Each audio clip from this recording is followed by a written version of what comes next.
പണ്ടൊരിക്കൽ സമാധാനപരമായ ഒരു രാജ്യത്ത് മീര എന്ന ദയയുള്ള ഒരു രാജ്ഞി ജീവിച്ചിരുന്നു. അവർ സ്നേഹത്തോടും വിവേകത്തോടും കൂടിയാണ് തന്റെ രാജ്യം ഭരിച്ചിരുന്നത്.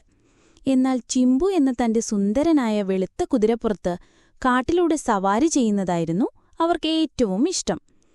എല്ലാ ദിവസവും രാവിലെ മീരാറാണി ചിമ്പുവിന്റെ പുറത്തേറി ഗ്രാമങ്ങൾ സന്ദർശിക്കുമായിരുന്നു. കുട്ടികൾ അവർക്ക് നേരെ കൈവീശും. ആവശ്യമുള്ളവർക്ക് പഴങ്ങളും റൊട്ടിയും നൽകി റാണി എപ്പോഴും അവരെ നോക്കി പുഞ്ചിരിക്കും.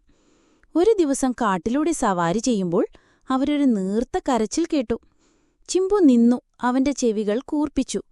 ആ ശബ്ദം പിന്തുടർന്ന് മീര ഒരു ചെറിയ മാൻകുട്ടി കുറ്റിച്ചെടിയിൽ കുരുങ്ങിക്കിടക്കുന്നത് കണ്ടെത്തി. ശ്രദ്ധയോടെ താഴെ ഇറങ്ങിയ അവർ പേടിച്ചരണ്ട ആ മൃഗത്തെ മോചിപ്പിച്ചു. ചിമ്പു മാൻകുട്ടിയെ സ്നേഹത്തോടെ ഒരുമി. മാൻകുട്ടി മീരയെ നോക്കി, എന്നിട്ട് സന്തോഷത്തോടെ ഓടിപ്പോയി. അന്നുമുതൽ റാണിയും അവരുടെ കുതിരയും കാടിന്റെ സംരക്ഷകരെന്നറിയപ്പെട്ടു. അവരെവിടെ പോയാലും മൃഗങ്ങളും മനുഷ്യരും അവരെ സന്തോഷത്തോടെ സ്വീകരിച്ചു.